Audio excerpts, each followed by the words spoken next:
saya sudah divaksin influenza. Lengkap, tiap tahun lagi diulang. Tapi kok masih batuk pilek ya?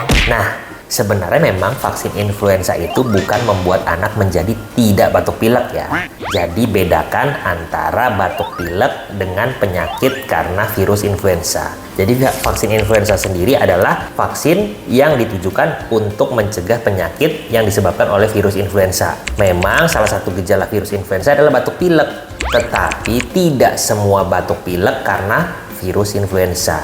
Batuk pilek sendiri merupakan sistem pertahanan tubuh anak ya, dan kita semua kalau ada sesuatu yang dianggap asing oleh tubuh. Misalnya batuk pilek karena ada mencium aroma yang tidak sedap, tubuh akan merespon dengan batuk atau pilek. Atau bisa juga misalnya kalau alergi tertentu, misalnya alergi debu, anaknya kena debu jadi batuk pilek. Atau bisa juga karena virus lain selain influenza atau bakteri lain.